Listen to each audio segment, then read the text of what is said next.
Ladies and gentlemen, we're about to get underway, but we've got just a couple of administrative things we'll work through before we hit 7:30. I think the first one is that those of us that are present here should take out our favourite electronic device and turn it to silent. That would be a helpful thing to do if you wouldn't mind.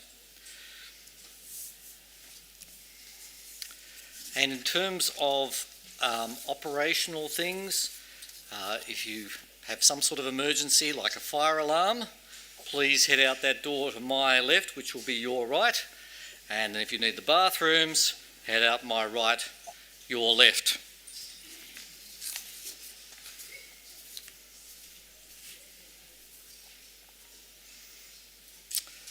So let me begin by welcoming everybody here this evening.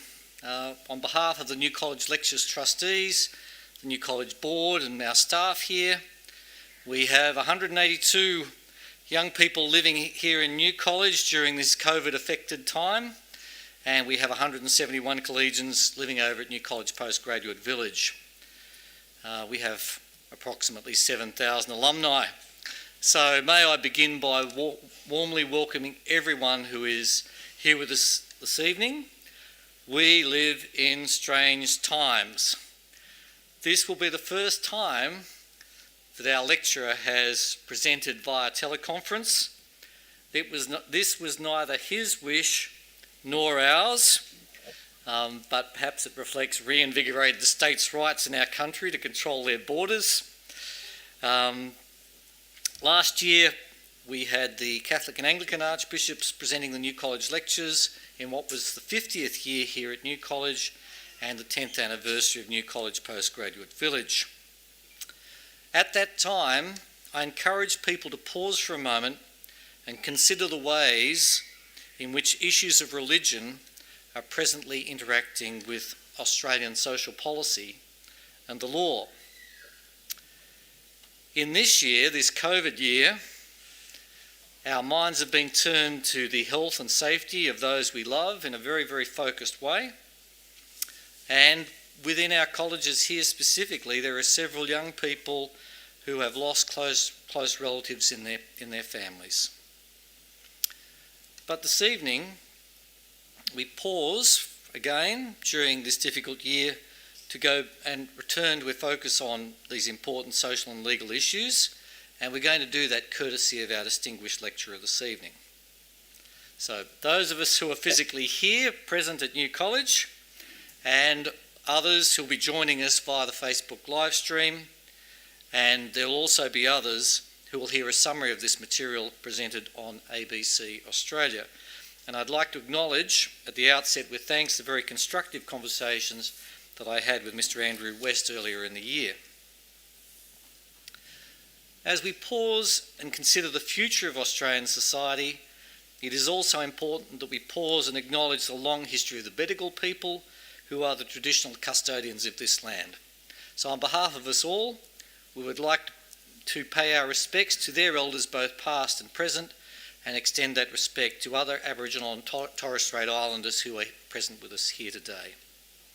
At this point, I'd like to acknowledge my fellow New College Lecture Trustees, the Right Reverend Dr. Michael Stead, Bishop of South Sydney, and Professor David Cohen, President of the UNSW Academic Board.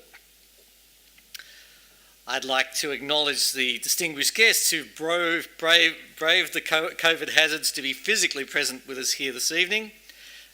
Representatives of present and former New College boards, Mrs. Janet Simpson, the New College Board Chair, Emeritus Professor Christine Alexander, formerly also a Lectures Trustee, Mrs. Elizabeth and Mr. Tim George, and Ms. Jane Pangakilam.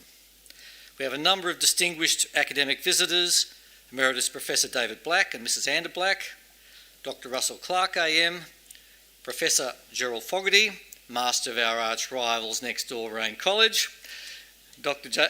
Henry Cha from Macquarie University, Emeritus Professor Michael Lawrence and Mrs. Sarah Lawrence, Professor Paul Oslington from Alpha Crucis College, Professor Michelle Riondino from Australian Catholic University, and Dr. Leonardo Velez from Excelsior College. We have a number of other distinguished guests, Mrs. Susan Maple Brown, AM, the Reverend Rodney and Leonie Cocking from Wild Street Church, the Reverend Joshua Ling from Epping Presbyterian, and the Reverend Andrew Smith from St Jude's Randwick, and Reverend Dan Anderson from our friends at Trinity Chapel at Macquarie University and Robert Menzies College. Apologies were received from the Premier, Mrs Gladys Berejiklian, and the Archbishop Philip Aspinall, who probably suffered the same fate as our lecturer, and Emeritus Professor Rosalind Coucher AM, the President of the Human Rights Commission, as well as Reverend Dr. Ross Clifford and Keith Mitchell of Morling College. Questions. We love questions at the New College lectures. So, after the lecture, for those who are present here, please feel welcome to write any questions you have on the slip of paper that's been provided. Just put it in the air and an usher will collect it. But if you're here and you like your electronic device, or you're watching at home on live stream, please go to the Slido website. Now, for those present here in the room with me, the details are up here on the screen on my right, your left, and you can just go to that website, enter in the hashtag NCL2020, and then enter your question there. For those that are watching via live stream, the instructions were circulated in an email prior to the lectures. At this point, we're about to begin, and as is customary at the beginning of the New College lectures, I am going to pray for us very briefly. Dear Heavenly Father, as we meet here this evening, we thank you for the freedom that we have in this country to discuss matters of belief and faith without fear. We ask for your blessing now upon our lecturer this evening, that you would grant him clarity of thought and expression. Please grant to us all knowledge of you and a better understanding of you and your ways in this world. In the name of Jesus we pray. Amen. I'd now like to invite Professor Patrick Parkinson, AM, to address us. Thank you. Thank you, Master, and distinguished guests, ladies and gentlemen. I'm coming to you tonight from the boardroom at the beautiful law school here at the University of Queensland. It was renovated about 3 years ago. It's a wonderful environment for teaching and learning. I really do wish I could be with you in person. But you know, the Queensland government regards Sydney these days as a pretty dangerous place. I can only sympathise with your predicament that you have as many as 5 cases per day of COVID in a population of 5.23 million people. I really don't know how you sleep at night. But nonetheless, it's too dangerous for me to come, and were I to do so, I would have to quarantine in a hotel back in Brisbane on my return for 2 weeks. I can report, though, that I did get finally an answer to my request for an exemption. A very nice lady rang me this afternoon from Queensland Health to give me the answer of the Queensland Government to my request to be allowed to come to Sydney in person. The answer was no. She said, "You must be kidding, it's far too dangerous for you." But at least she did phone personally, and she was very nice about it. So there we are. That's probably a good segue to a comment by way of preliminaries, that everything I say in these 3 lectures represent, of course, just personal opinions. I do hold an office at the University of Queensland. I am the Dean of Law, but as with any public statements that I make and that other academics make, when we do so in our personal capacity. And that, of course, includes any comments I might make on the border restrictions. The other thing to say by way of preliminary is that the full text of tonight's lecture will be on the ABC Religion and Ethics website tomorrow, and the other 2 lectures will appear on that website for the next couple of weeks. I'll be giving you a lot of detail, a lot of statistics on some matters tonight, and you'll be able to find all of that in the written text, and there'll be hyperlinks to the sources from which many of these statistics come. So if that's useful to you, it will be available online as well, of course, in summary form in the case journal of the college. Well, I'd imagine that there are those of you who are approaching tonight with a somewhat sceptical frame of mind. What will a Christian lawyer say about marriage and family life in contemporary Australia? I'm going to be treated to an hour of naive nostalgia, a trip down memory lane to a time of happy families and houses surrounded by white picket fences. I'm going to be asked to bemoan the loss of Christian values, to be told that same-sex marriage is the end of civilization as we know it. Well, the lectures end with a robust but fruitless call to return to the way things were 50 years ago, when marriage was central to family life, and sex outside of marriage was widely understood to be morally wrong, if not infrequent. Well, no. I don't want to return to the past. I want us to review the present with an eye to the future. But to do so, we need to look realistically at what is happening in terms of family life in this country. Let me begin with that topic, though, by saying that there has never been a golden age of marriage in Australia or anywhere else that I know. There has never been a time when all families were either happy or safe. There's never been a time when family life was free of the scourge of domestic violence. There's never been a time when children were free from sexual abuse by their fathers, by their uncles, by their grandfathers. There never was a time, I suspect, when the vast majority of married men were faithful to their wedding vows. There never was a time when most people married for love and stayed in love, for better or for worse, for richer or for poorer, in sickness or in health, till death parted them. There never was a time when men, at least, sometimes did not behave badly. There never was a time when women, at least sometimes, did not behave badly as well.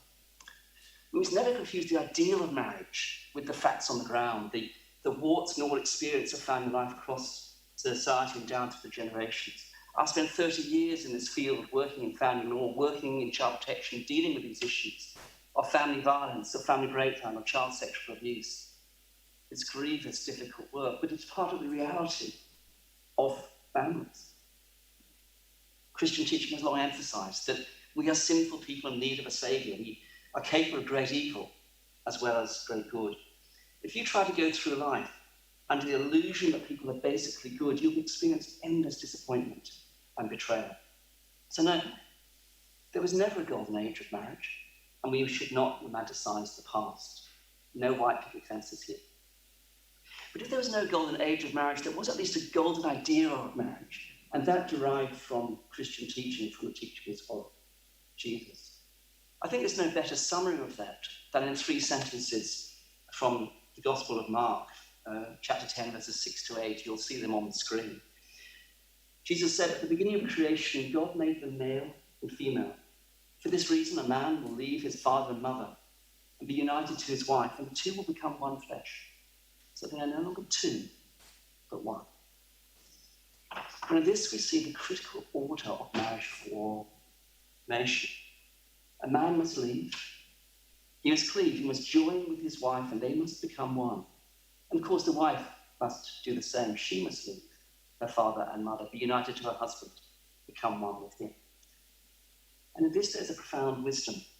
The act of leaving is essential. It's not just a physical leaving, it's an emotional leaving.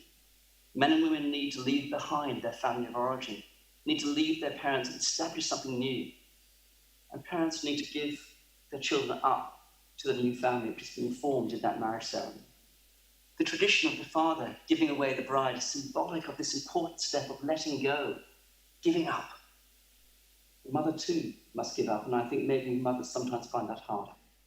The mother must give up her son to allow his new wife to establish her own way of running the household, and they will differ in material ways from the way she ran the household.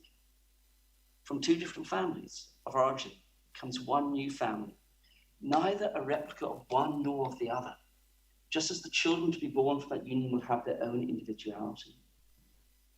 So a man and a woman must leave.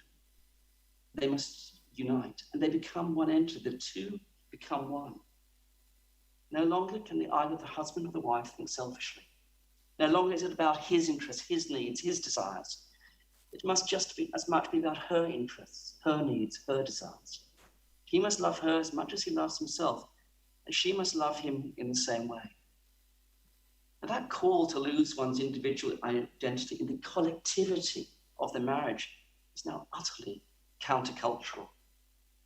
We are so obsessed with our individual rights and needs that the idea that in some way we should lose our identity in marriage is hard to comprehend. But note, it is not just the woman who loses her identity in the collectivity of the marriage. It's not just the woman who traditionally loses her family name to adopt his. No, he must give up his individualism too in order to be united with her. Equality is at the very heart of Christian teaching about marriage. And finally, there's the third element of becoming one flesh, typically understood as consummating the marriage through sexual intercourse. In Christian teaching, sex is the crowning joy of an intimate relationship, but it comes last, after the leaving, after the cleaving, after the uniting of two into one in the marriage ceremony. Now, this is, of course, absurd to many young people in the modern era, maybe to most. Those of us who adhere to the traditional ways are now a relatively small proportion of the population. 81% of all couples who marry have lived together before marriage, at least for a time. And the idea that sexual intercourse should be the final step of that union, something that occurs after leaving, after committing to one another in marriage, may seem at best quaint. But at worst, it's a throwback, isn't it, to a dark past where young women who lost their virginity prior to marriage were shamed, outcasts, whereas men who sowed their wild oats were admired. That was a double standard which was intolerable. For all of that, there's great wisdom in it. Saving sex till marriage marks out the exclusivity of that sexual union. You have an intimate bond with one person that you have had with no one else, and you promise not to have with anyone else, at least until death brings that relationship to an end. That involves a discipline of denial. It involves saying, I'm committing to this one person to the exclusion of all others. Well, that golden idea of marriage was written into the law, supported by a very clear understanding of the nature and purpose of marriage. The definition in common law comes from a famous English case called Hyde and Woodmansey, decided in 1866 by Sir James Wilde. And in that case, he defined marriage as a union for life of one man and one woman to the exclusion of all others, as understood in Christendom. As understood in Christendom, he was clearly defining a Christian view of what marriage is. The case was about polygamy. Could polygamy be recognized in English law? It was a Mormon case. Well, he said no. A union for life of one man and one woman to the exclusion of all others. That was the definition.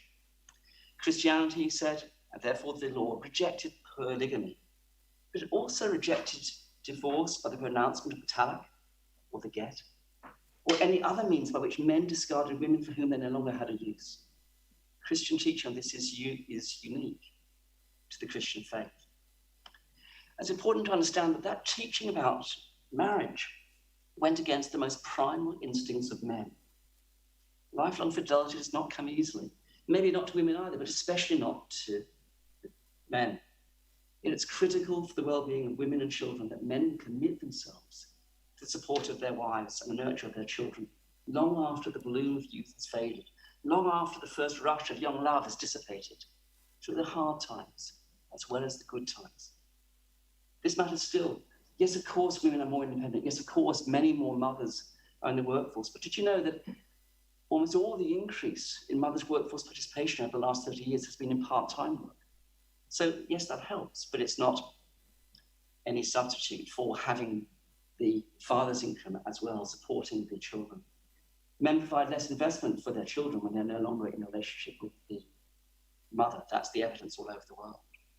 So the Christian view of marriage as reflected in the common law involved commitment, a denial of your other desires in order to commit to that one person for life, to the exclusion of all others. And that commitment anchors the family. And for women through the centuries, it has created the security and the safety to be able to bring children into the world, to risk that dependence, to make those sacrifices necessary to nurture the children in their earliest years. Christian marriage is profoundly countercultural. Well, of course, what's happened over the last 30 or 40 years is that that idea of marriage written into the law has been comprehensively and completely rejected. And the changes are well known. I'm not going to dwell on them, but I want at least to outline them for you and put them into perspective, because we've had a huge controversy in the last few years about same-sex marriage. And for many people, this was a significant departure from Christian teaching, the end of Christian teaching within the law. But actually, the changes have been occurring over 50 years, and the biggest changes occurred a decade earlier. And I'll come to that in a second. Well, let me take the first part of that definition, for life to the exclusion of all others.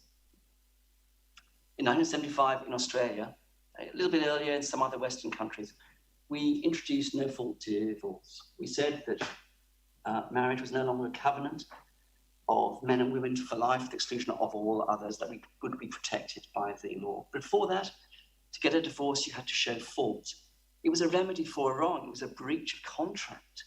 And what was the remedy for that? Well, spousal maintenance was the remedy for the wife deserted by her husband, who was husband who committed adultery, whatever it was, or treated her cruelly. It was a remedy for a wrong. Well, at least that was so in theory. Fact is that few men could afford to pay spousal maintenance. And if you go back over 100 years, you find that only about 15% of all divorced men in the United States, for example, paid alimony or spousal maintenance even 100 years ago. Be that as it may, the law at least did enforce the covenant, enforced the contract, and treated divorce as a remedy for the breaking of that contract. It also protected the idea of exclusivity through the criminal law. The commission of adultery was an offence, a criminal offence, known rather obscurely as criminal conversation. I rather think that when a couple were engaged in criminal conversation, they weren't doing much talking.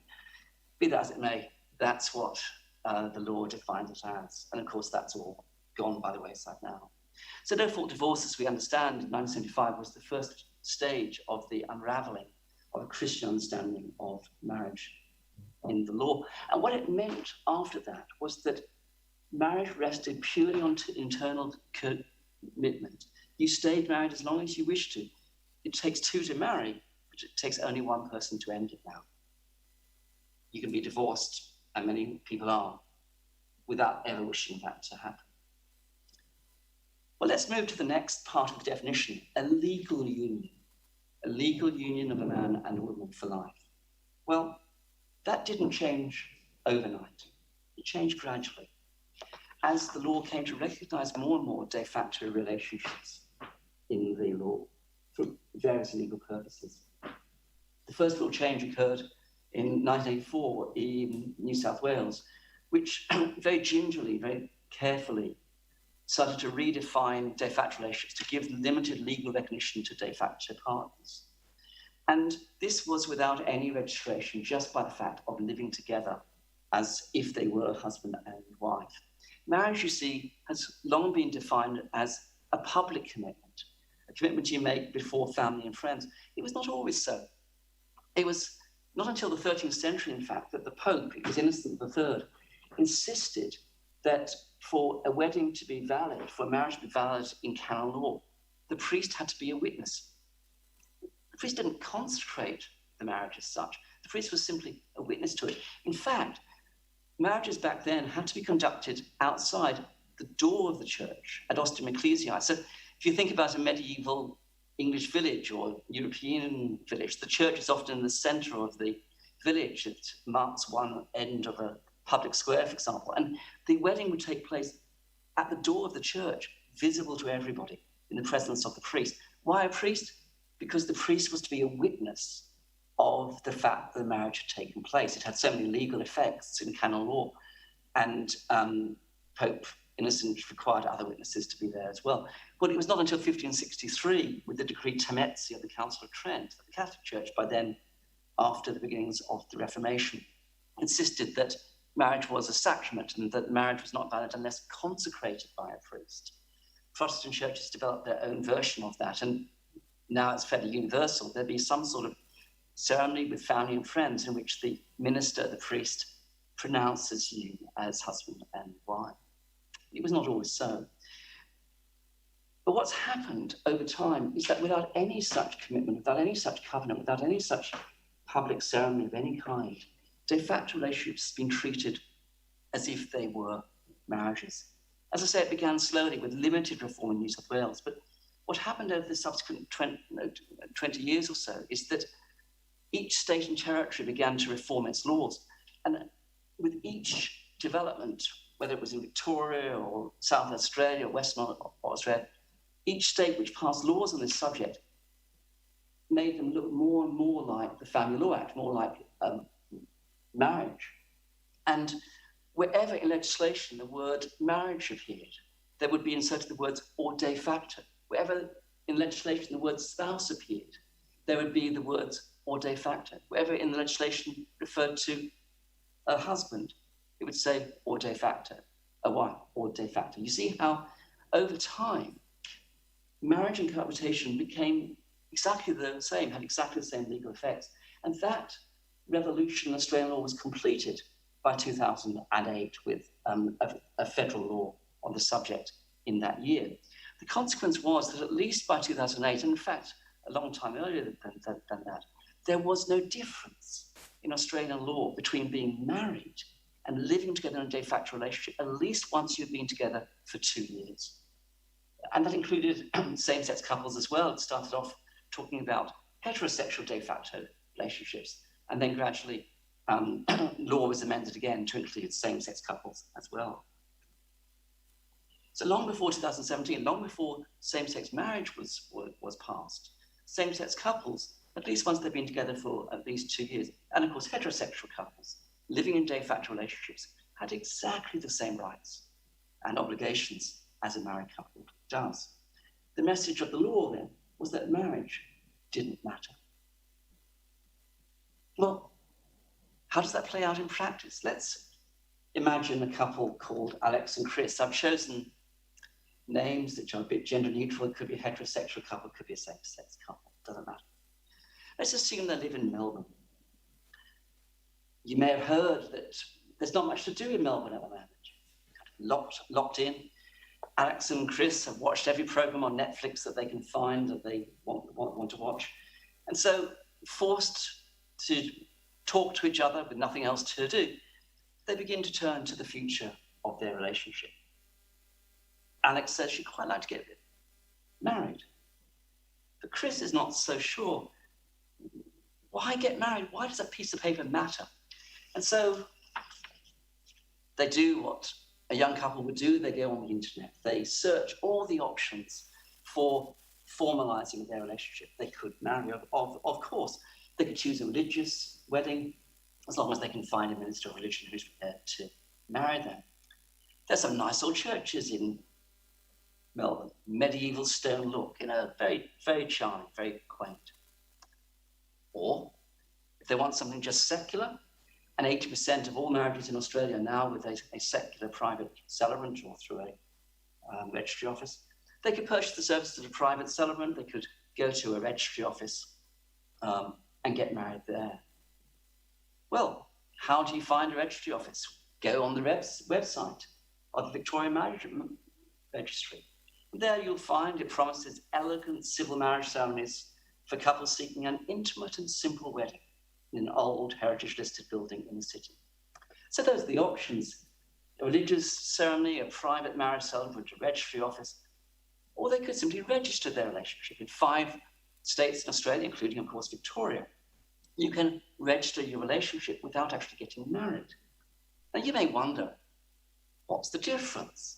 Well, a registered relationship has exactly the same effects as marriage for the purposes of the law of that jurisdiction.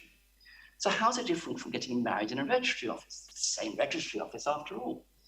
Well, it's very simple. You skip the elegant and simple ceremony. It's so much cheaper. Just think of the savings. But of course, there's no promises of everlasting love, for better or for worse, no commitment to a covenant, just a registration, just like you'd register your car. Or Alex and Chris can forget about any form of marriage, any form of registration, and just live together. The legal effect after 2 years is exactly the same. My point is this: marriage in law doesn't matter. After 2 years, the effects are the same. All roads lead to Rome. They all lead to the same outcome. Well, these changes in the law both followed social changes and contributed to them. Law often has that effect. Initially, cohabitation was a fairly short-term thing. People lived together for a while before marrying, but now, increasingly, people live together without marrying, and they have children in that relationship as well. If I can just turn to the next slide for a moment. Yeah, thank you. You'll see that 35% of all children born in Australia these days are born outside of marriage. 35%. And you see from the graph how quickly it has risen since the 1960s and 70s. Australia is not as bad as other countries here. Many countries, more than 50% of all babies born are born outside of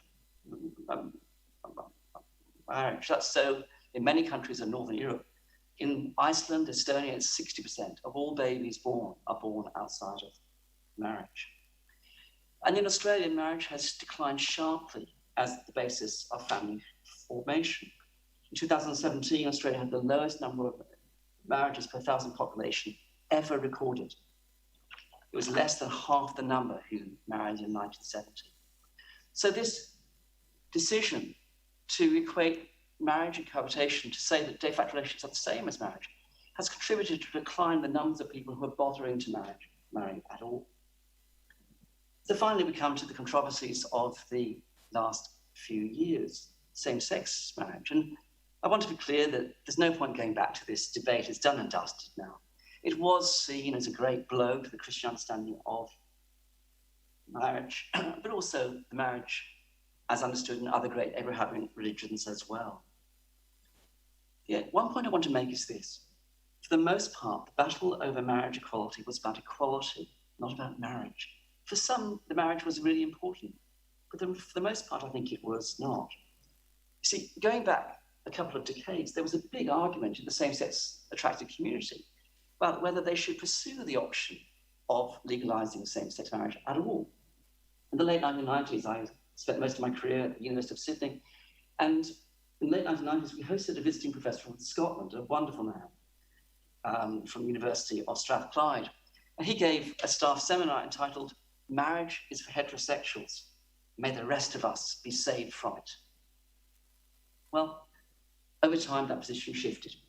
As we all know, there was a strong, successful campaign for marriage equality. However, the strong push to allow same-sex marriage did not actually indicate any reversal of the trends away from marriage, which have occurred for heterosexual couples over the last 20 or 30 years. Promises of a great boom for the wedding industry, rivers of gold flowing from a large number of rainbow weddings. It didn't happen. People were talking about $1 billion industry of same-sex marriages. It simply didn't happen. Let me give you the data on this. The first year after the Act passed through Parliament, the first year when you could marry as a same-sex couple was 2018. There were 6,538 same-sex marriages in Australia in 2018. Now, what is that as a proportion of all same-sex couples eligible to marry? The 2016 census, there was just under 46,800 same-sex couples living together in Australia.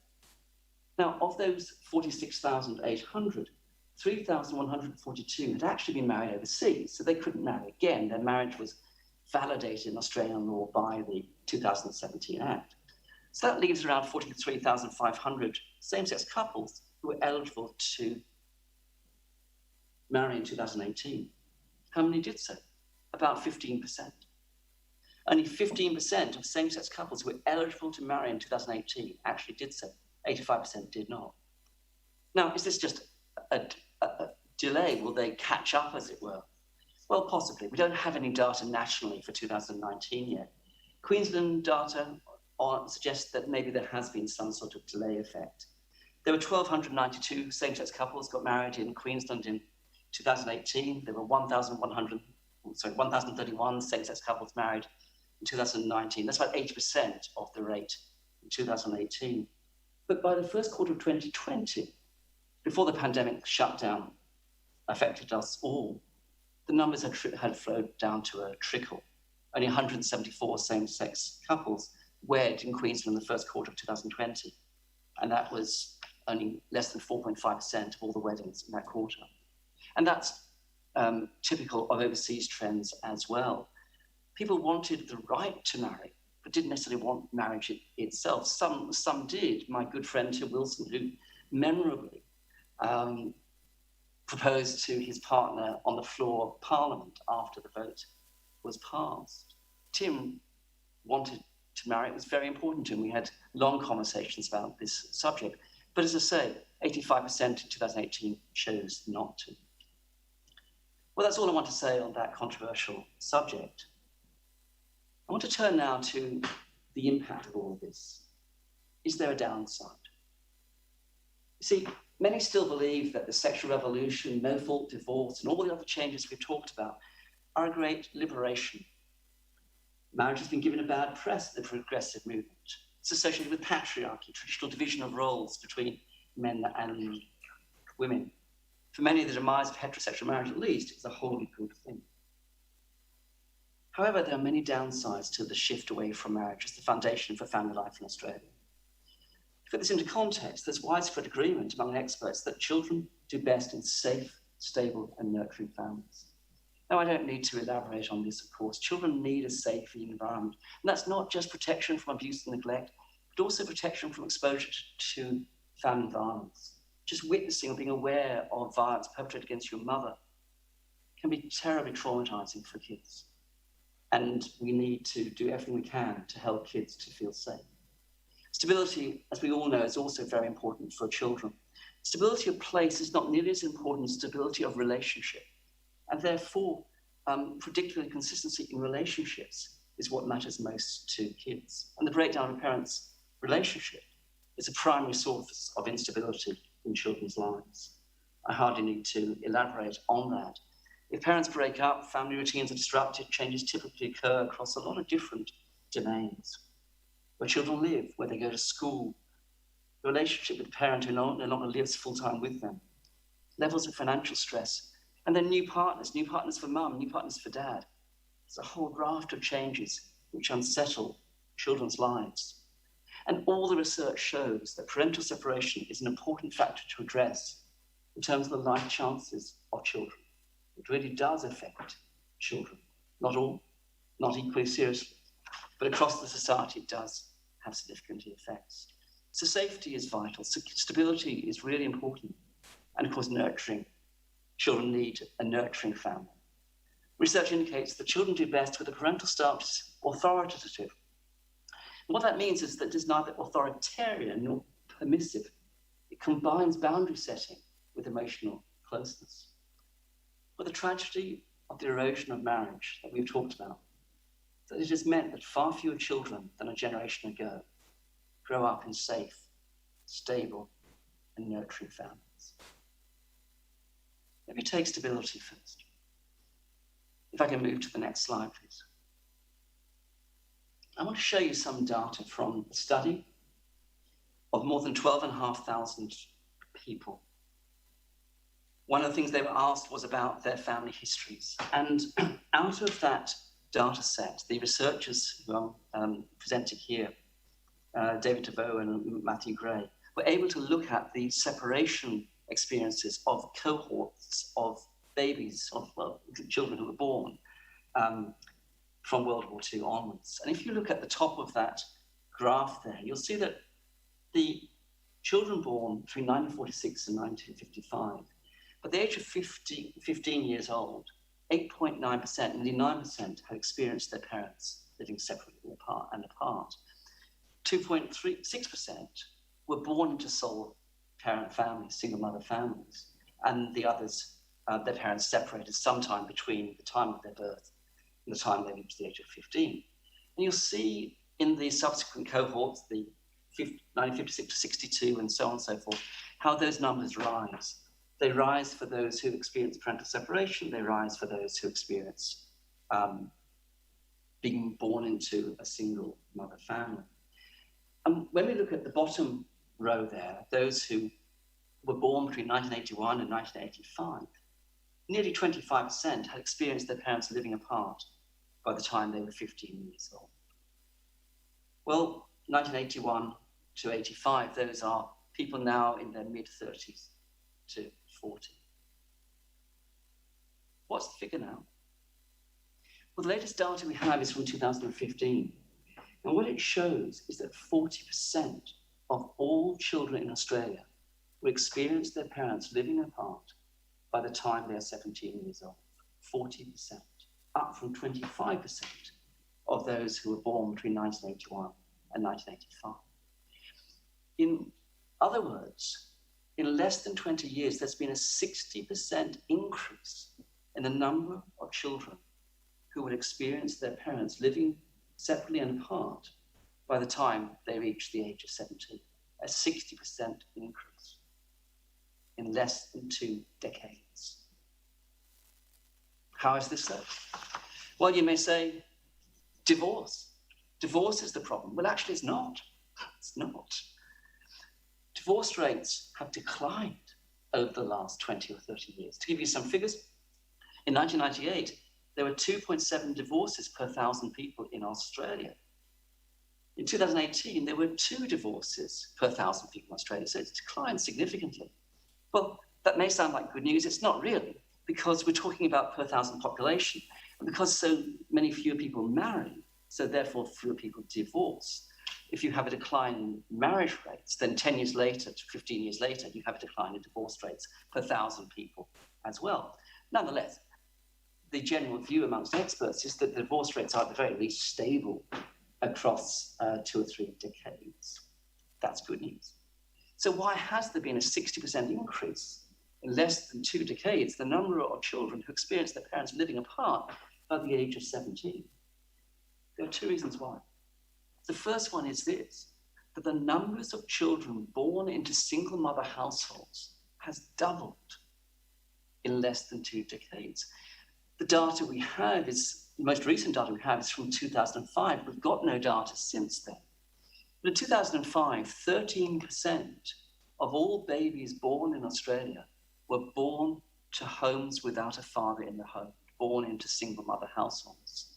13%, that's more than 1 in 8. Now, that doesn't mean that the mother and father were no longer in a relationship. The father may have been on the scene, as it were, still in a relationship with the mother, just not living with her. But if you look at the trajectory of those relationships, they tend not to last. So 13% of all babies born in Australia, at least that, possibly more now, are born to single mother households. But the other major explanation for this exponential increase, the numbers of children who are experiencing their parents living apart by the age of 17, is because de facto relationships are so unstable. And the evidence for this is all over the world, or at least all over the Western world, where such research has taken place.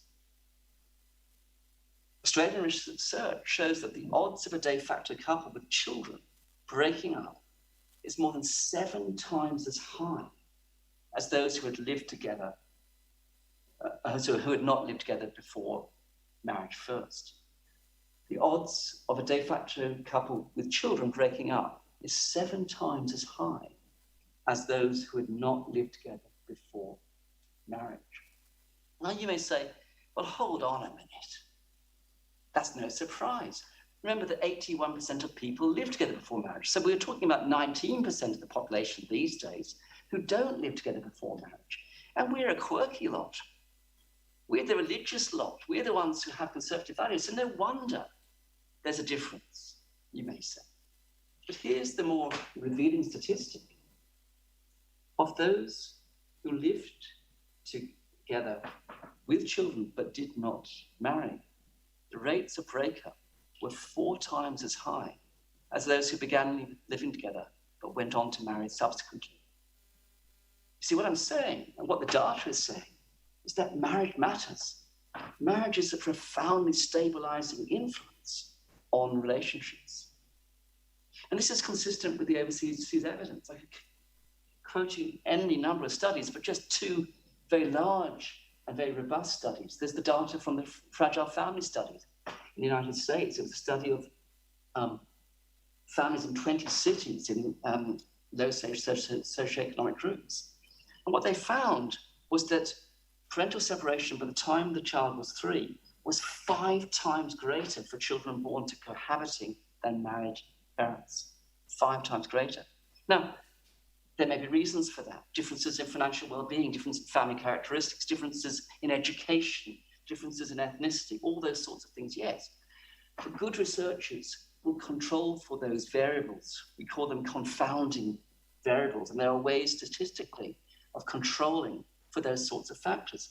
And after controlling for all those covariates, they found that the odds of breaking up were still 2.5 times as great if they lived together compared to if they were married when they had children. 2.5 times as great a rate of separation before the child had turned 3. And very similar findings from a massive study in the UK. Again, 2.25 times more likely to break up if they were not married after controlling for all the variables by the child's 5th birthday. There's been a recent study of the more data analysis of that fragile family study. It's a long-term study, which shows that children born to unmarried urban parents overwhelmingly experience family structure transitions by the age of 9. Approximately 1/2 experiencing 2 or more transitions, and approximately 1/4 experiencing 3 or more transitions by that time. The point is this: children born to unmarried parents are born into relationships with a very high likelihood of instability, a very high likelihood of breaking up. So those are the 2 reasons why we've seen this 60% increase in less than 2 decades in the number of children who experience their parents living apart at the age of 15 to 17 years old. And this has significant impacts on the mental health of children and young people. There's a lot of evidence for this. They're not observable in every study, but there's some compelling evidence that adolescent mental health problems have been increasing significantly over time. Teenagers have always suffered from depression, other forms of psychological distress, illnesses such as anorexia, but just not in the numbers we are seeing now. Why? Of course, there are many reasons, and I would defer to the mental health experts to map all the different reasons why we're seeing such an increase, but we are. But one of them is family breakdown. It does seem to be a significant contributing factor. Let me show you some of the evidence. One important study was published in 2010. It's an American study. And it was the most comprehensive analysis ever done of data collected through the widely used Minnesota Multiphasic Personality Inventory Test. Now we're getting technical. But this test is the major test for various forms of mental illness. And although it did go through one significant change over its long life, it's been relatively consistent between the 1930s and the present time. So they analyzed data going back to 1938 of college students and what rates of mental illness they found using this standardized test in college students over the decades. And what they found was that each generation had experienced poorer mental health than the previous one. At least 5 times as many college students in 2007 as in 1938 had measures indicating psychopathology on the various elements in that test. On many of these measures by 2007, the increases were dramatic. And the point I want to make is this, that those increases, those massive increases in rates of serious mental illness were positively and significantly correlated with the increases in the divorce rate on all the clinical scales. Let me give you data from Australia, quite recent data. The second Australian Child and Adolescent Survey of Mental Health and Wellbeing, published in 2015, an excellent study.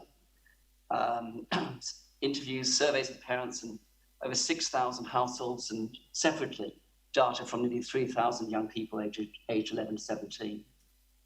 20% of adolescents in this study had high or very high levels of psychological distress. Figures were almost twice as high for females as for males, 25.9% of females, 14.8% for males. And that's a continuing theme through a lot of this literature, the trouble our teenage girls are in terms of mental health and well-being. More than 1 in 10 of the 12 to 17-year-olds had self-harmed at some time in their young lives.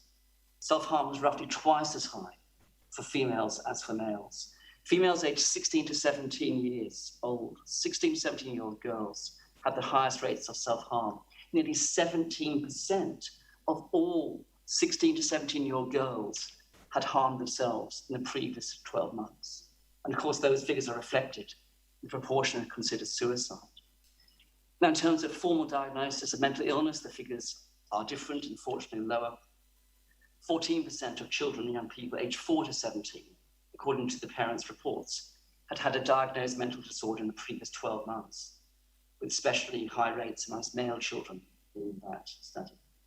But what I want to take you to is in the next slide, is the correlation with family structure. This is data on those who had a diagnosed mental disorder between the ages of 4 and 17 years old in the last 12 months. And you'll see that if the original family was intact, they were still living with their biological mother and father, the rate was 10.4%, high. But if they were in step family, it was 18.3%. If they were in a blended family, it was 20.2%. To explain the difference between a step family and a blended family, a step family is where a new partner is not a biological parent of the children in the family. They are stepfather, stepmother. A blended family is where you have a mixture of children of the man and the woman and children which they've had together. So it's blended from children from another relationship together with children of their own relationship. That's a blended family. Slightly higher rates of diagnosed mental disorders in a blended family. If they were in a sole parent family, 22.4%. Other family, very unusual, grandparents, that kind of thing, 23.7%. So you can see that there is a very much higher rate of mental illness, diagnosed mental disorders in families other than those where the children are living with their biological mother and father. Now, social scientists will tell you, and it's important, correlation is not causation. We have to be careful about how we interpret all of this. Interpretation is everything with this sort of data, and I'm not trying to simplify anything in this. But there is a lot of evidence that family stability does play an incredibly important part in all of this. To quote a leading American expert, Professor Paul Amato, one of the world's leaders in this field, he's written this: research clearly demonstrates that children growing up with two continuously married parents are less likely than other children to experience a wide range of cognitive, emotional, and social problems, not only during childhood, but in adulthood. It's not possible to demonstrate that family structure is the cause of these differences, but studies that have used a variety of sophisticated statistical methods suggest that this is the case. And there's all sorts of reasons for this. Conflict is a major reason why children suffer. And it used to be said it was better to separate than to live in a family with high conflict. That view is no longer so widely held for all sorts of reasons. But one of them is this: conflict doesn't end on separation necessarily. Conflict and violence can be exacerbated by separation. You see it as a family lawyer quite frequently. There's low levels of conflict which cause them to separate. But after the separation, all sorts of other issues come in. Arguments about the parenting arrangements, arguments about the property, arguments about child support, arguments about discipline, diet, bedtimes in each home. New partners, they can be a real source of discord between former partners. They can lead to feelings of resentment, jealousy. Parents' lives move in different directions. They can have arguments about wanting to relocate within Australia or overseas. There's all sorts of conflicts that children will experience after their parents separate. And it's conflict which is most harmful to children. They're not spared from that just because the parents separate. There's also a lot of evidence, which I'll present it in the written paper, you'll see it there, that there's greater conflict in single-parent families and step families. It's not easy to be a step family. So turning quickly to children's safety, let me go to the next slide, please. Thank you. Just give you some data on this. Family stability has important effects in relation to children's safety. Children, and especially girls, are at much greater risk of sexual abuse from the presence of men living in the household who are not biologically related to them than from their own fathers. One of the best studies on this was in 1983 by Diana Russell. It was published in 1983. And she interviewed 930 women in San Francisco in depth about their sexual histories. And part of that data collection, part of those interviews was about their experiences as children. There were horrifying rates of child sexual abuse that they experienced. 1 in 40 girls, 1 in 40 of these women were abused by their father, 1 in 40. But of those who had lived with a man who was not their father, those who lived with a stepfather, at some stage in their childhood, 1 in 6 were abused by the stepfather. And that data has been replicated in many other studies. It's true of child homicide too. The risk of children being murdered in their home is much greater from a step-parent than a parent. Being a biological father is actually very protective of children. And there's a much higher likelihood of child protection services being involved if the parents are not living together in an intact family. Data on this, again, is everywhere. So what are the ramifications of all of this? We turn to the next slide, please. They are many. It's not just the issues of mental health of children and young people, important as that is. The instability of family relationships affects us all. The inability of so many to form and maintain stable relationships is likely to lead to a much greater level of loneliness as people age. This is a problem particularly for those who've left the workforce, because the work provides at least some degree of community which is lost, or at least significantly diminished once working life ends. Relationship breakdown has effects on people's finances. It can have devastating impacts upon people's wealth and their capacity to care for themselves in retirement, and particularly for women who do not repartner. For women who do repartner, they can often get back to where they were before, but the statistical reality is that the likelihood of repartnering diminishes as women age. And that leaves them particularly vulnerable in old age. The ramifications of all of this even affect people's sex lives. Sexual revolution was meant to lead to a much freer attitude to sex, wasn't it? More availability of sex with more partners. The old joke was that the only people who are not having sex are married people. The real picture, though, is much more complex. I know this is not rocket science, but a satisfying sexual relationship involves a partner. It involves a continuing partner. Sex and the City may have presented one view of the world of endless sex on offer, but it's probably not what most people experience. And the evidence from many countries now is that people are just having far less sex than they used to. People are talking about it now as the sex drought. Another ramification is fertility rates. As it's become so much harder for people to maintain stable relationships, so the numbers of children being born has declined significantly, so that the fertility rate is now way below replacement rate in the population. That too has all sorts of effects. So the ramifications of this are huge throughout the society. Well, what about the churches?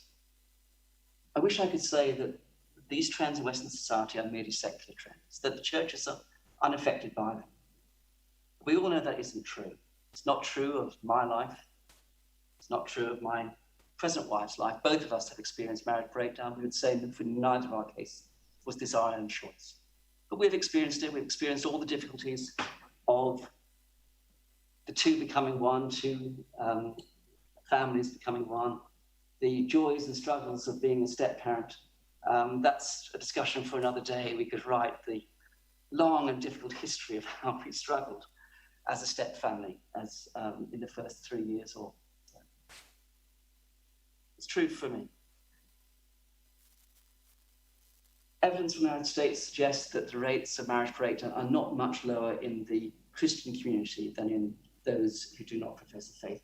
Actually, a much more recent study than that well-known study from 2007 shows that where a couple are devoutly committed to their faith, when they pray together, marital satisfaction is very much higher and divorce rates are very much lower.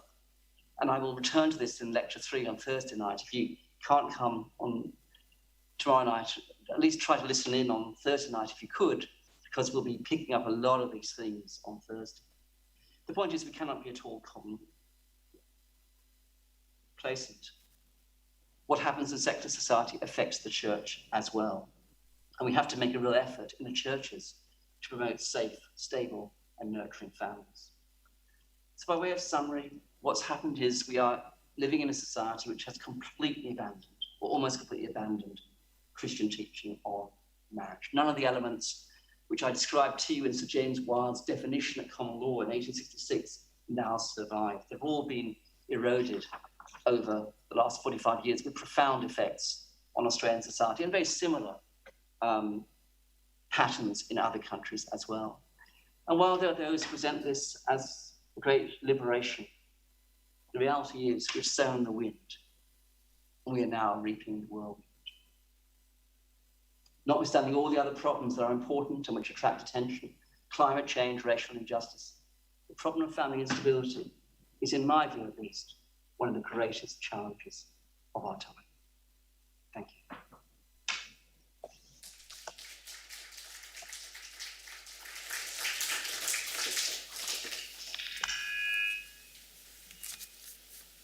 Thank you, Professor Parkinson. We now move to a time of questions. So I redirect your attention to the screen over here and to the Slido site, and the instructions are provided by email. Again, if you'd like to write a question on that slip of paper, please just put that up and people will come around and collect those. But our lecture is now open to taking questions, and they are appearing here on the screen in front of me. I will read the question and direct it to Professor Parkinson.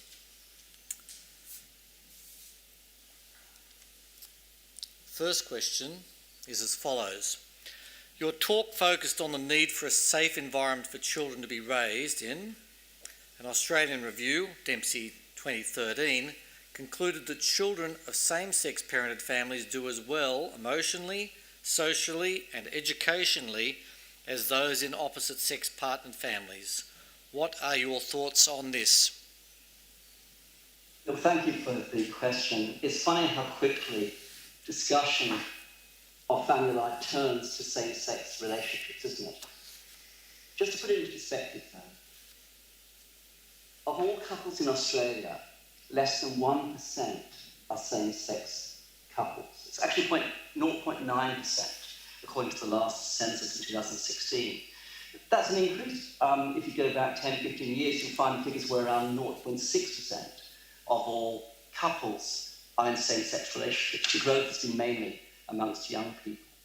So 99.1% of all couples in Australia are not same-sex couples, they're heterosexual relationships.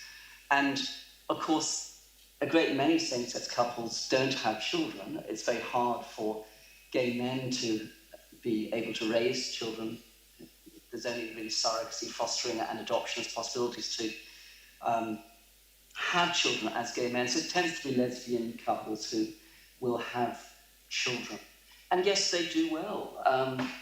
It's not just Dempsey study, there's a whole variety of studies all around the world. They're relatively small studies, but they are consistent studies, which show that they do as well as children in heterosexual relationships. Remember that we're talking across the board, and that includes single-parent households, blended families, step families, and so on. So it's not a comparison of intact same-sex couples with only intact heterosexual couples. Be that as it may, the evidence is fairly consistent. And we should welcome that. We should welcome the fact that children in those relationships do seem to be doing well. They are much loved, they are much cared for, and I know, myself, families in that situation. Good, thank you. Is there any study that examines the impact of divorce and parental breakdown on children and the involvement of those children in the use of legal or illegal drugs, and then any possible connection to this growing mental health issue, this theme of growing mental health issues of young people that you described earlier? Thank you very much for the question, and I would have to plead ignorance on the literature specifically on the connection with drug addiction. But speaking more generally, what you find is a range of impacts. I've talked about the mental health impacts, but there's also, for example, a much greater likelihood of teenage pregnancy if you have not grown up with two biological parents in the home. And because alcohol abuse, drug abuse flow from distress, you would expect that there would be a strong correlation between stressful experiences in childhood, which of course include family breakdown, and the use of drugs, the misuse of alcohol and drugs. Could you comment on the idea that the Fragile Families and the Child Wellbeing Study oversampled unmarried mothers, therefore overrepresenting minority and economically disadvantaged families? Well, can I say how well read the questions are so far tonight? That's a terrific thing to hear. Yes, the Fragile Family Studies itself did actually aim to be, and I did say this, a study of lower socioeconomic groups. And in the States, you will find that there are quite varying rates of marriage depending on whether people are university educated or not, college educated or not. There are very, very high rates of single parent families in the Black community and also quite high in the Hispanic community as well. So yes, the Fragile Family Study would have oversampled, and quite deliberately oversampled, unmarried families in part of what they were wanting to study. The data, though, that I gave you is consistent across many, many studies. Indeed, all of them that I have seen have shown that same correlation between being in a de facto relationship and higher rates of breakdown. And that goes back to studies from the 1990s onwards. And these are studies which are representative across the population as a whole, like the Australian study I mentioned, where the odds of couple breaking up with children if they hadn't gone on to marry was 4 times as high as those who did. That was an Australian study conducted at AMA. Good, thank you. Do you have any suggestions for public policy measures to benefit marriage and family stability? Yes, indeed, I wrote a report back in 2011, I think it was, called For Kids' Sake. It's still available on the web if you search for Parkinson for Kids' Sake. I made a lot of proposals for what we could do to promote safer, stable and nurturing families, none of which got any traction. Such is the nature of it. And we've been focused so much on other issues that we really haven't turned our attention to the problems of the 99%, the problems of family stability. So I'm going to come back to this more in the third lecture on Thursday night. But I think the churches can play a really important role in this, in being places which can provide support in their local communities for struggling families. They can provide relationship education, they can provide support for people going through a divorce, they can give support to struggling families. And I'm going to give some examples on Thursday of services which churches are running in their local communities which are doing exactly that. I see an critical role for that. There are, of course, a lot of other organisations which do support healthy relationships. My concern is that some of them have imbibed the spirit of the age and may not be as effective as they could be because they've taken on board a lot of the things we've talked about and aren't prepared to acknowledge that family structure matters or that marriage matters. It's very difficult then to have a conversation with people if those fundamental premises are not accepted. Thank you.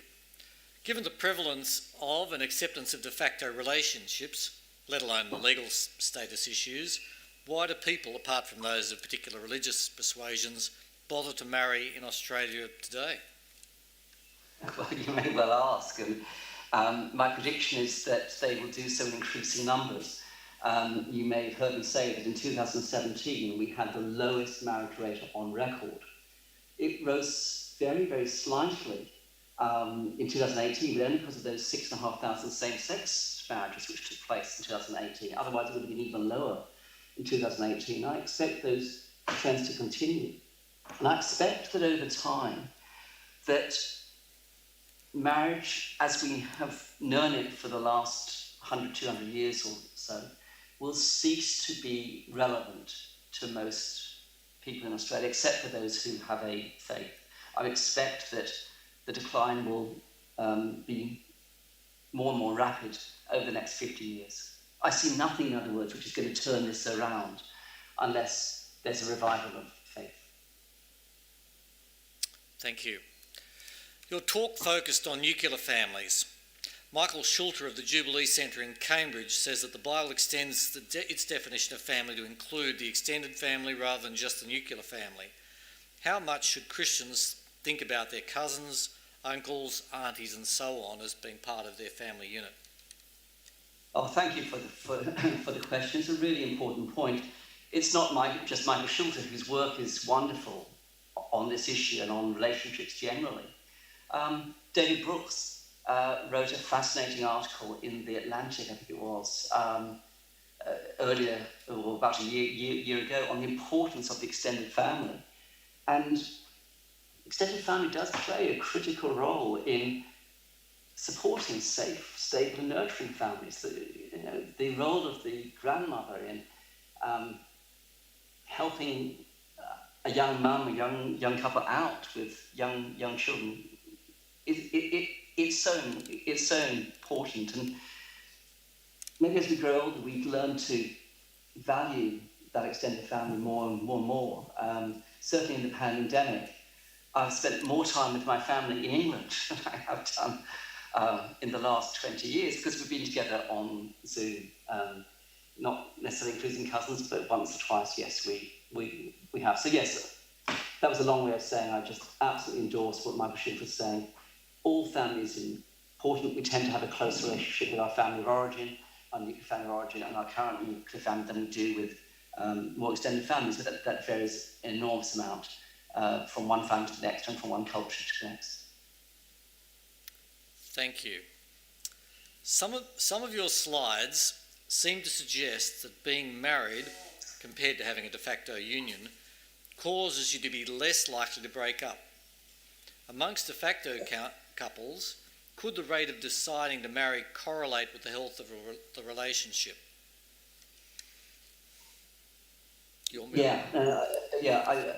Short answer is it undoubtedly would do. So people may choose not to marry because they're just not confident that the relationship is the right one for them and that it's going to last. And so they stay in this in-between world of not being married but not separating either. And that's not a problem in a social sense if there are no kids. It is a problem though, isn't it? If they've got children born of that relationship but it's not stable and it's not, that commitment isn't there to the same extent. So yeah, undoubtedly that's the case. And if you look at data on marital satisfaction, some very interesting data from the Institute of Family Studies that comes to mind, that married couples were much more satisfied overall with their relationship than de facto couples. Well, let's say much more, but really one sort of percentile higher, as it were, in that study. So yeah, I'm sure that's a part of it. My concern really about the instability of de facto relationships is about when they are caring for children, because the focus of my life for the last 35 years has been on the well-being of children.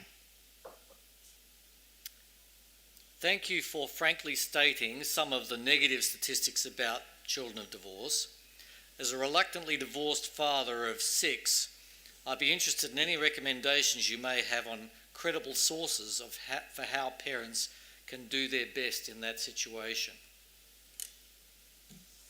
Thank you. Look, there are so many sources. I'm sorry about your situation. You may have come across the family relationship centres, which do provide support to people through relationship breakdown. I was very involved personally in getting those centres established some 15 years ago. The key thing for parents who are separated is to try by any means possible to avoid conflict that the children become aware of. It's the conflict which is so damaging for kids, and if there's a way to protect them from that conflict, yes, there may be arguments, but to have them out of the earshot of the children, not talk to the children about the conflict, so that you keep them protected, keep them in a bubble away from that conflict. That's the best thing you can do for your kids if you are separated. And the other thing to say is that absent violence, abuse, or very high conflict, children will do the best if they have both mothers and fathers in their lives. And again, research on this is overwhelming. And I'm not talking about fathers just as visitors. I'm talking about fathers who are actively involved in that authoritative parenting of boundary setting and emotional closeness. They don't just sit on the couch with the kids watching the footy on a Saturday. They're engaged with their lives. They know who their friends are. They know all about what's happening for their children. And the children feel free to talk to them. It's that closeness that is protective of children in a separated situation. So do everything you can to avoid conflict, even at the cost of your own rights, and try to remain involved and keep the other parent involved in the life of the children. Those are the two golden rules. Thank you. You've focused on the effects of lack of family stability on vulnerable children. Do you think there are similar effects on the vulnerable elderly population? Is this likely to be a growing problem in an ageing society? Again, thank you for a wonderful question.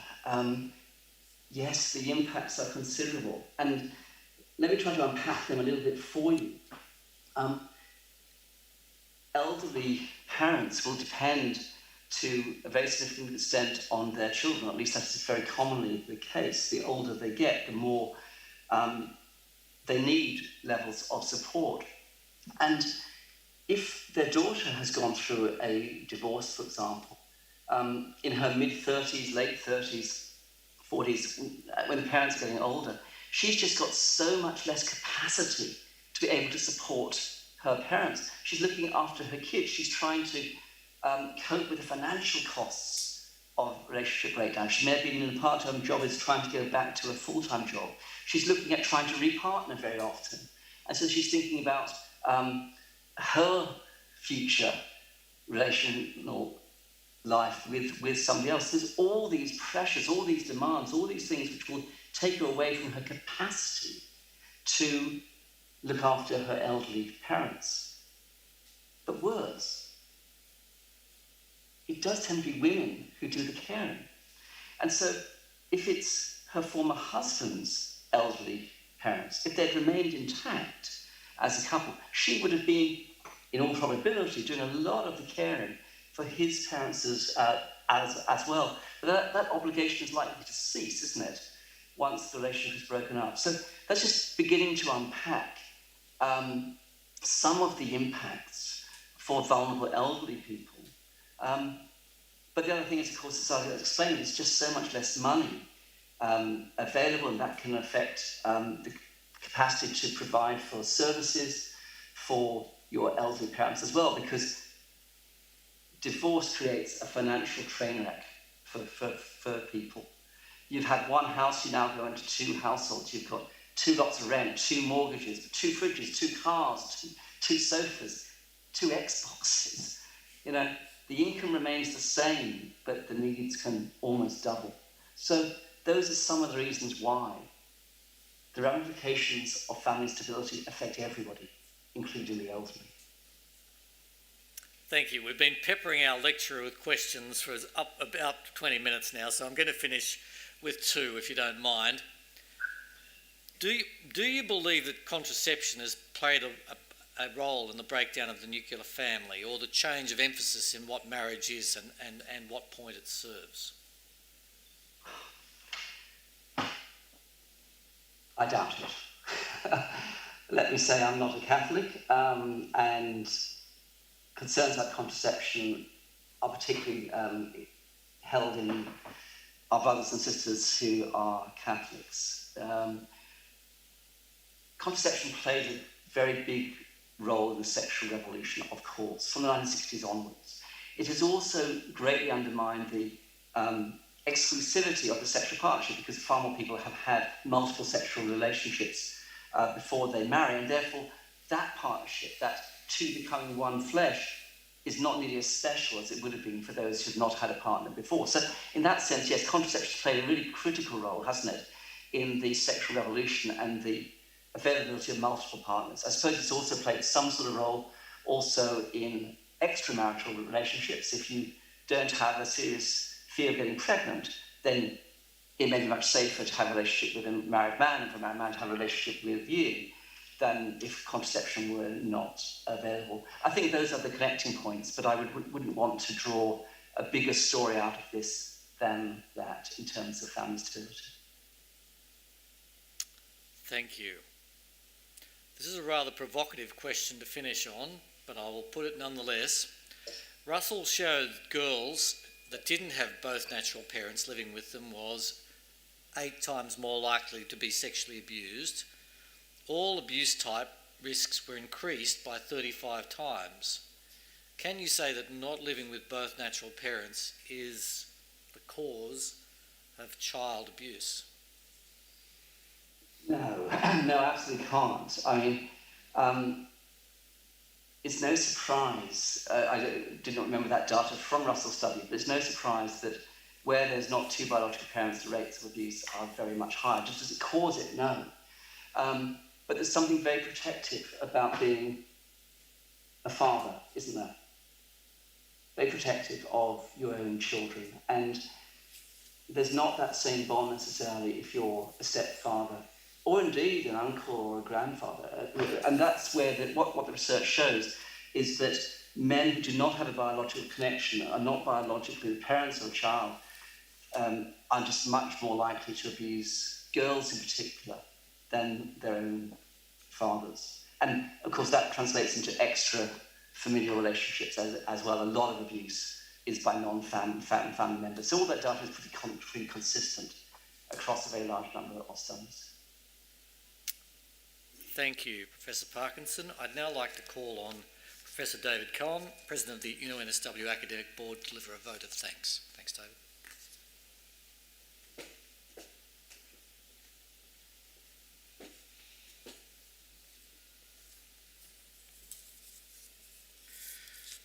Well, it's good the technology has worked well tonight. It was an easy presentation to be able to watch, and you're quite correct about Sydney being a dangerous place. There's been very little progress in Sydney since the days of the Rum Corps. Australia is universally recognised as one of the more successful experiments in multiculturalism. It's certainly reflected in the UNSW community, and we revel in the multiculturalism that we have on this campus. But the diversity extends beyond just ethnicity. It spans religion, sport, sexual orientation, politics, which is another form of sport, and many other dimensions. But in reveling in multiculturalism, the question has arisen as to the extent of diversity that can exist under either a single legal system at federal or state level, or even to maintain a coherent culture. So tonight we've been challenged by Professor Parkinson to consider the definitions of marriage, and particularly from the perspective of the Bible and the models of family that are presented there. So, if, as Professor Parkinson has argued, that the Christian model of marriage and family was countercultural, then it certainly appears still to be so, and may over time become even more countercultural. We've been masterfully led through the history of marriage, the evolution of the law, some consequences of changing social norms and behaviour, but most importantly, as a scientist or engineer would appreciate, you've given us some data. And we've been asked to reflect on that data and the implications of it. So on behalf of the New College lecture trustees, New College itself, and the University of New South Wales, I thank you very much for a very challenging talk tonight. And first, I would invite you all to join us again tomorrow night for the second lecture in this series, which is on religious freedom. And second, if you'll join me in applauding the first lecture by Professor Parkinson.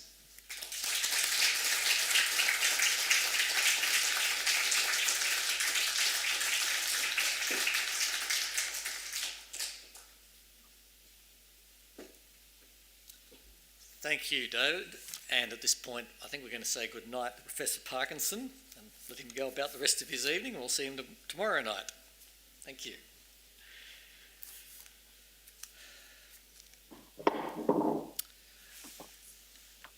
returning to us who are here present, look, thank you for joining us here tonight.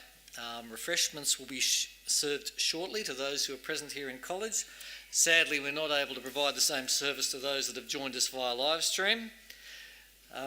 May I welcome you to remain with us. College stays up late, as long as you like. Certainly feel welcome to have a look at our bookstall, have a look at our college journal called Case Quarterly, which we publish.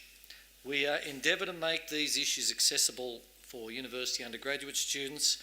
We've been actively participating in the University of New South Wales Grand Challenges that have been existed over the last few years, and I think to good effect. Our latest edition of Case Quarterly features a particularly handsome chicken called Jeffrey, so you might want to have a look at the issues that are raised there, and of course we have special prices on subscription available this evening. So thank you for being with us. If you'd like, the lectures are free. If you'd like to contribute to the cost of the lectures, there's a donations box up the back. But please feel welcome to join us tomorrow night as we continue this journey. And as David's already said, consider the erosion of freedom. But for now, it's good night and the finish of our formal part of the evening. Please continue to enjoy refreshments. If I could ask you though, just to try and maintain social distancing. If you want to speak with people, perhaps if you'd sit down while you're chatting with them and that sort of thing. We don't want to breach any of the government rules with regard to social distancing and that sort of thing. So thank you for being with us and have a good evening.